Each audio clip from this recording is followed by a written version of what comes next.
Hi there, I'm Felipe Negron, and in the next couple minutes, I'm going to teach you about the book, The Six Pillars of Self-Esteem by Nathaniel Branden. Why am I doing this, you may ask? Over the years, I've had my own struggles with self-esteem, and to quote Branden, I'm doing these videos as a teacher to myself.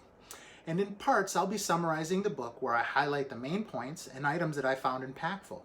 In other parts, I'll provide clarification of what I didn't know before and what I know now. I know I've been confused as to what self-esteem is and how I've applied it to my life prior. I'm interested to see how I behave now that I have a tool to make it more comprehensible. In other parts, I'll provide expansions of my understanding and how I'll act going forward. So with that said, let's dive into the Six Pillars of Self-Esteem by Nathaniel Branden. I'll be covering each chapter and subsection, and in this video, we'll cover the introduction.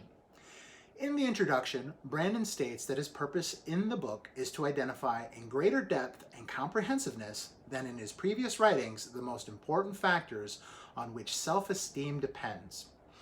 He says that the stability we cannot find in the world, we must create within our own persons. To face life with low self-esteem is to be at a severe disadvantage. In essence, the book consists of Branden's answers to 4 questions. What is self-esteem? Why is self-esteem important? What can we do to raise our level of self-esteem? And what role do others play in influencing our self-esteem?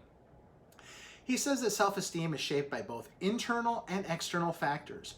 By internal, he means factors residing within or generated by the individual, ideas or beliefs, practices or behaviors. By external, he means factors in the environment, messages verbally or non-verbally transmitted, or experience evoked by parents, teachers, significant others, organizations, and culture. Branden references where Sigmund Freud thought in terms of ego defense mechanisms, strategies to avoid the threat to the ego's equilibrium represented by anxiety. Today, Branden thinks in terms of self-esteem defense mechanisms, strategies to defend against any kind of threat from any quarter, internal or external, to the self-esteem. He mentions that a few psychoanalysts wrote about self-esteem, but in terms he found remote from his understanding of the idea, so that it was almost as if they were studying another subject. As the issue of self-esteem came more clearly into focus for Branden, Branden saw that it's a profound and powerful human need, essential to healthy adaptiveness, that is, to optimal functioning and self-fulfillment. Apart from disturbances whose roots are biological, he cannot think of a single psychological problem, from anxiety and depression to underachievement at school or at work, to fear of intimacy, happiness, or success, to alcohol or drug abuse, to spouse battering or child molestation, to codependency and sexual disorders, to passivity and chronic aimlessness, to suicide and crimes of violence, that is not traceable at any part, in least, to the problem of deficient self-esteem. Branden references discussions with colleagues where no one debated the subject's importance. No one denied that if ways could be found to raise the level of a person's self-esteem, any number of positive consequences would follow. He also mentions pioneering family therapist Virginia Satir, who talked of the importance of self-esteem, but she was not a theorist of the subject and said little about its dynamics except in a limited family context. Branden states that the awareness of the importance of the topic was growing, and during the 70s and 80s, an increasing number of articles appeared in professional journals aimed chiefly at establishing correlations between self-esteem and some aspect of behavior. He adds that different writers meant different things by self-esteem. Consequently, they often measured different phenomena.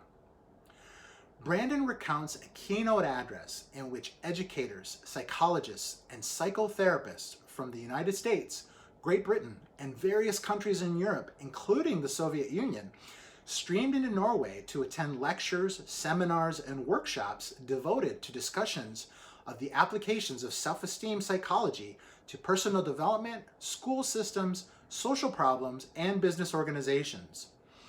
Notwithstanding the differences among participants in background, culture, primary focus of interest, and understanding of what precisely self-esteem meant, he noted that the atmosphere was charged with excitement and the conviction that self-esteem was an idea whose historical moment had arrived. Growing out of the Oslo conference, where Branden delivered his keynote address, Branden says we now have an international council on self-esteem with more and more countries being represented. He shares that at one conference, when he stated that the practice of living consciously was essential to healthy self-esteem, one woman demanded angrily, "Why are you trying to impose your white middle-class values on the rest of the world?" He states that this attitude is typical of those who believe one's self-esteem is primarily determined by other people. In working with self-esteem, Branden says we need to be aware of two dangers. One is that of oversimplifying what healthy self-esteem requires, and thereby of catering to people's hunger for quick fixes and effortless solutions. The other is that of surrendering to a kind of fatalism or determinism that assumes in effect that individuals either have good self-esteem or they haven't, that everyone's destiny is set, possibly forever, by the first few years of life, and there's not much to be done about it. If you want to learn more about working with me, I put a link beneath this video you can click and we can jump on a call. In the comments sections, let me know what your thoughts are, if this makes sense, or if you have more questions about self-esteem. If this video has provided you any value, make sure to subscribe to my channel. I'll see you in the next video very soon. Thank you so much for watching.